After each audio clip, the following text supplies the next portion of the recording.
Welcome. So happy to be here with you.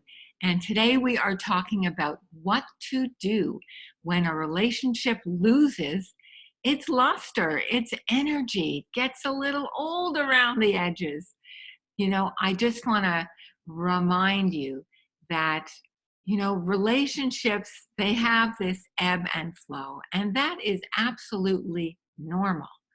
So today we're going to look at what to do when it's, in the lower part of energy. And the good news is that there are things to do to rekindle that energy. But let's go back to the beginning. We all start our relationships in the throes of passion. Everything is new. So many experiences are fresh.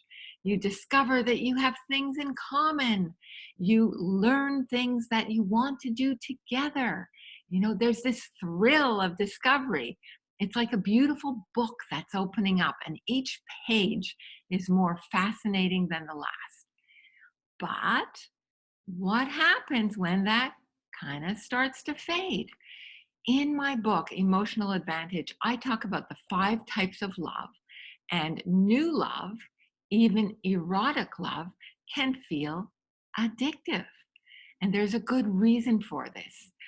Biological anthropologist Helen Fisher explains. We know that the brain circuitry for romantic love follows the same pathway as the other addictions do. Why is that? It's linked with the dopamine fueled reward system. So you can literally crave this person and you can't stop thinking about them. And this is a natural addiction geared towards the survival of the species. It is there for a reason, on purpose. But later on, though, you can settle into a routine, of course, and that can feel really warm and cozy, and that's a wonderful thing. But too much of that for too long can feel just like routine. And apathy can get creeping in, and then there might be a sense of boredom. But it doesn't have to be that way. Here are 5 things that we're going to talk about that you can do. First one is to cultivate curiosity, to keep things growing.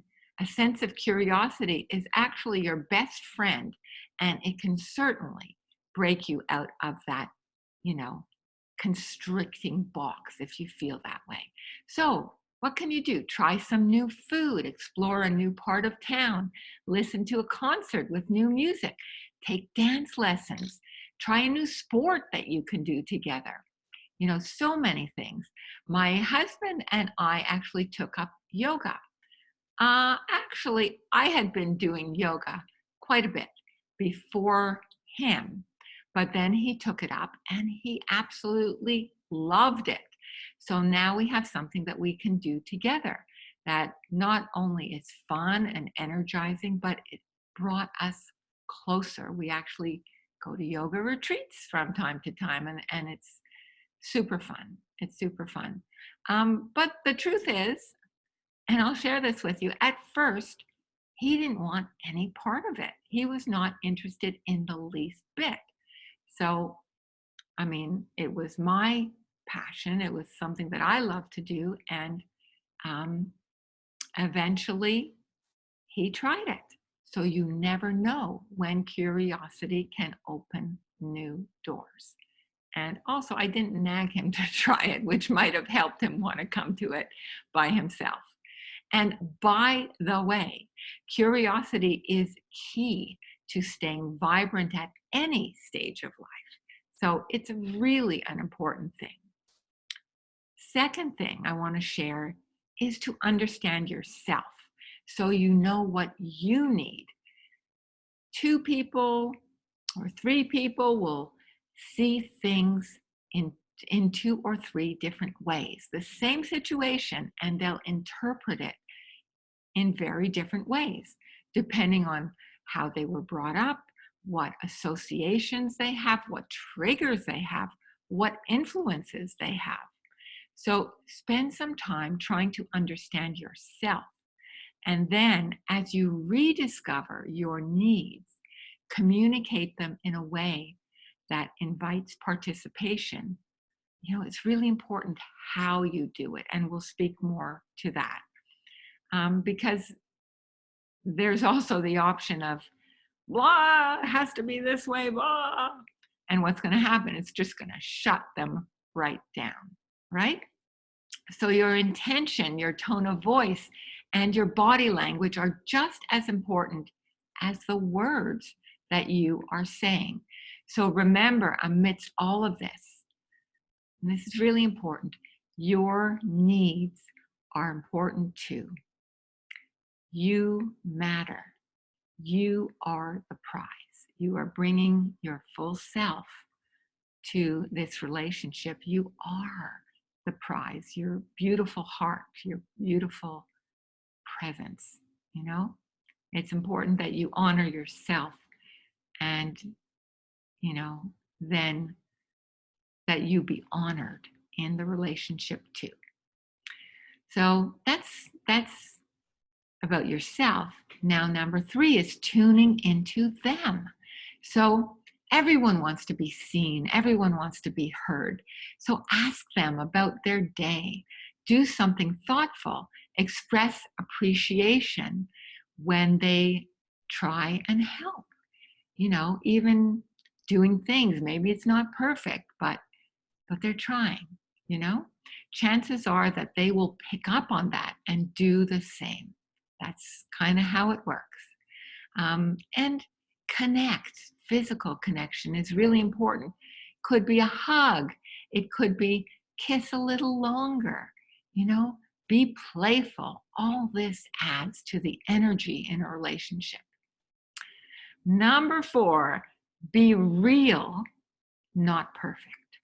We are all such works in progress. We're dynamic. We change. Life changes all around us. So have you ever noticed that when people get bogged down in the routines, they often stop talking about their dreams and their needs? Sometimes they can even stop communicating, period, because things are fine. Fine. What does that mean? It means that they're tolerating that they're basically, stuck. And maybe there's a good reason for this. Maybe it doesn't feel safe to share.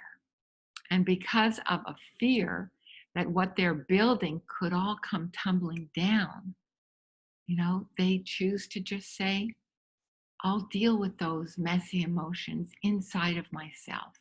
It's not worth it. It's too risky. I don't have the energy to get into a big thing with their partner. But that can be really lonely. And I don't know if you have experienced that or people that you know.